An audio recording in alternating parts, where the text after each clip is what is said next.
সম্পত্তির ভাই আমার যে সিন্ধুকের চাবি ছিল সেই চাবিটা বয়ে নিয়ে যাওয়ার জন্য 70টা মানুষ প্রয়োজন হতো।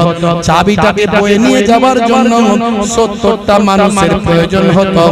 এই রকম বলা হচ্ছে বন্ধুরা আমার, তরুণ যুবকেরা আমার, মুরব্বিয়ানেরা, এই যে আমরা মাটির তলা থেকে আমরা যে ভাই আমার সোনা, ভাই আমার সোনা থেকে শুরু করে রূপা থেকে শুরু করে মূল্যবান আমরা যে সমস্ত বস্তুগুলো পাই, এই রকম বস্তু তার ভাই আমার টন টন ছিল।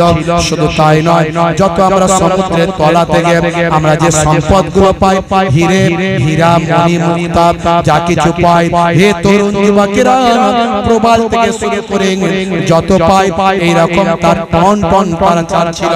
সে সমস্ত সম্পদকে ভাই আমার তার সিন্ধুকের ভিতর রেখে দিয়ে সমস্ত সিন্ধুকের চাবিগুলোকে নিয়ে একটা সিন্ধুকে রাখত, একটা সিন্ধুকে রেখে দিয়ে সেই সিন্ধুকের চাবিটা নিজের কোমরে বেঁধে নিয়ে ঘুরে বেড়াতো। ভাই আমার সেই জামানার সারা পৃথিবীর বুকে সবচেয়ে ধনী মানুষ ছিল কারণ,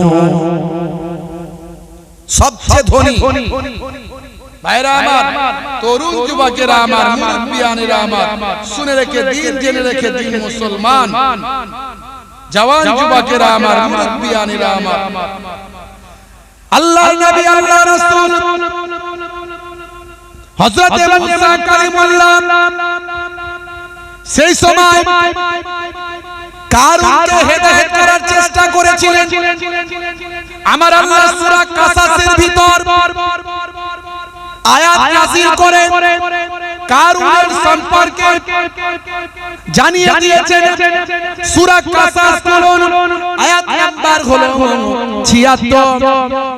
ইন্নাল কারুনা কানা মিন কওমি মুসা ফাবাগা আলাইহিম ওয়া আতাইনাহু মিনাল কুনুজ মা ইন্না মাফাতিহাহু লাতানু বিল আসবাতি উলিল কুওয়াতি ইজ ক্বালা লাহু কওমুহু লা তাফরাহ ইন্নাল্লাহা লা ইউহিব্বুল ফারিহিন।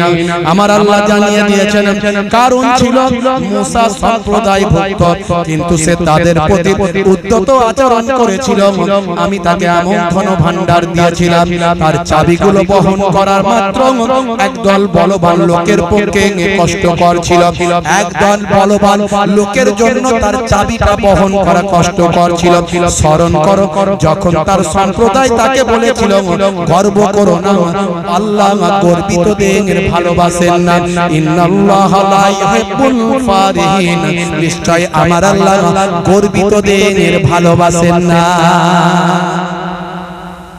অহংকার তাকাব্বুরি শুধু কারণ করতো, এখনকার লোক করে না। আমরা ভালো, তাই তো নাকি? আমাদের মধ্যে অহংকার নাই, আছে নাই মনে হয়, তাই তো নাকি? তখনকার লোকের মধ্যে ছিল। বন্ধুরা আমার, তরুণ যুবকেরা, হে আমার মুরব্বিয়ানেরা, হে জওয়ানেরা, শুনে রেখে দিন বাবা, মুসলমান একটু লক্ষ্য করুন। কারণ তার মুসা নবীর সম্প্রদায় ভুক্ত, মুসা নবীর চাচাতো ভাই। বন্ধুরা আমার, তরুণ যুবকেরা আমার, মুরব্বিয়ানেরা আমার, হে জওয়ান যুবকেরা, মুসা আলাইহিস সালাম কারুনকে বলেছিলেন, কারুন তুমি তো অনেক সম্পত্তির মালিক, হে কারুন শুনে রেখে দাও, তুমি কি করো? যাকাত দাও। যাকাত দেওয়া তোমার জন্য ফরজ। গরিব মানুষেরা তোমার দিকে আশা করে থাকে, তোমাকে যাকাত দিতে হবে, তুমি যাকাতটা প্রদান করো। কারুনের প্রতি মুসা নবী বারবার বলতেন।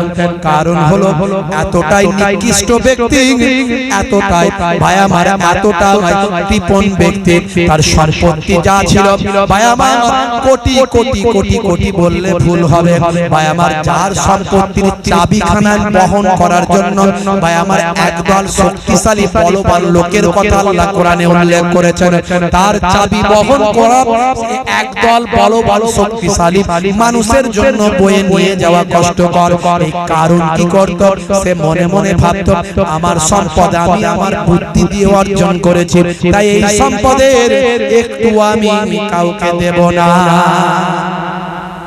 আমরাও মনে করি কি করি না আমি কষ্ট করে ইনকাম করেছি আর মিলাদুন নবীতে দান করব হ্যাঁ হুজুর বলি দিতে হবে না কথা ঠিক না কারণ মনে মনে মুসা নবী বললি আমাকে দিতে হবে যাকাত দাও দান করো মুসা নবী বলতেন এই কারণ এই যা সম্পদ তুমি অর্জন করেছো এই সম্পদ সব তোমার নয় এই আল্লাহর দেওয়া জিনিস তুমি খালি হাতে এসেছো খালি হাতে যাবে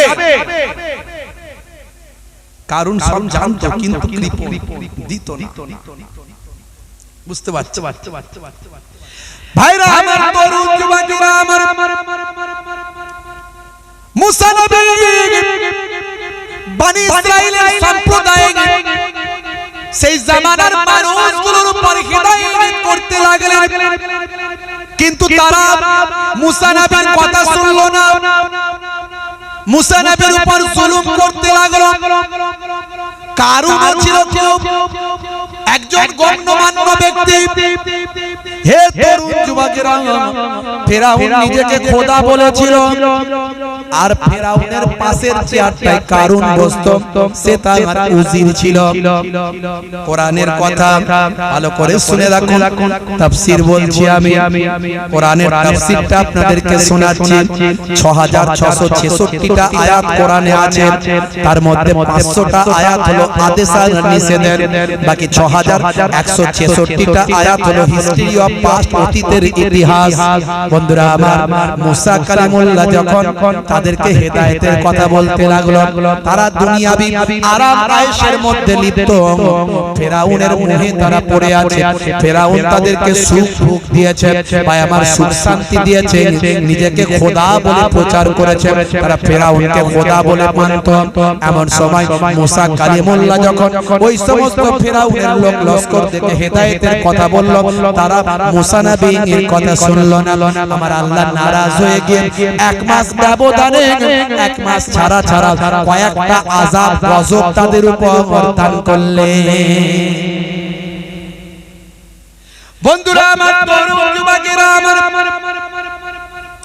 প্রথমেই দিলেন আমার আল্লাহ তুফান মারাত্মক ঝড় মারাত্মক বন্যা দিলেন সেই বন্যায় মানুষ ঘরে ঘরে পানিতে ডুবতে শুরু করল মাঝে মাঝে এখনো বন্যা হয় কি হয় না হয়তো নাকি বন্যা মুসা নবীর জামানায় গজব আর এখনকার বন্যা কি রহমত নাকি এখনো গজব অল্প পানি রহমত বেশি পানি গজব অল্প পানি রহমত আর বন্যা হলো গজব ভালো করে বুঝবেন আমাদের কৃতকর্মের কারণে আল্লাহ বন্যা দিচ্ছেন বন্ধুরা আমার তরুণ যুবকেরা আমার এমন বন্যা হলো মানুষের ঘরে ঘরে পানি চলে গেল পানির যন্ত্রণায় মানুষ হাহাকার করতে লাগলো ভাসতে লাগলো হে তরুণ যুবকেরা কয়েকদিন পর্যন্ত বন্যা থাকলো মুসা নবীর কাছে গিয়ে তারা সারেন্ডার করলো ও নবী মুসা আপনি আল্লাহর কাছে দোয়া চান আমরা আল্লাহকে এক বলে মানব এবার থেকে আমরা ফেরাউনকে আর মানব না আল্লাহকে মানব আল্লাহর কাছে দোয়া চান যেন বন্যা সরে যায় মুসা নবী বান্দাকে আল্লাহর পথে আনতে চান তাই যে কোনো ভাবে আল্লাহর পথে আসতে তিনি চেষ্টা করতেন অনেক ত্যাগ অনেক ঘাত প্রতিঘাত সহ্য করতেন আল্লাহর কাছে দোয়া চাইলেন মুসা কালিমুল্লাহর দোয়া আমার আল্লাহ কবুল করে নেন কয়েক দিনের মধ্যে প্রচন্ড সূর্য রৌদ্র তাপের কারণে বন্যার পানি শুকিয়ে যায় অল্প কিছুদিন যেতে না যেতে আবার দেখা গেল তারা আল্লাহকে মানল না তারা বলল না হে মুসা নবী তুমি হলে জাদুকর তোমার হাতের লাঠি চালিয়ে সাপ হয়ে যায় আমরা তোমার কথা শুনবো না। এক মাস চলে যাওয়ার পর আমার আল্লাহ এবারে যে আল্লাহর গজবটা পাঠালেন সেটা হলো পঙ্গপাল। এই পঙ্গপাল এমন একটা পোকা যে পোকাটা তাদের ফসলগুলো সব খেয়ে ফেলল। ভাই আমার ফসল সব খেয়ে ফেলে খরা বানিয়ে দিল। অনাহারে দিন কাটাতে লাগলো। পঙ্গপালের জ্বালা তারা অস্থির হয়ে গেল। এমন কোনো ওষুধ নাই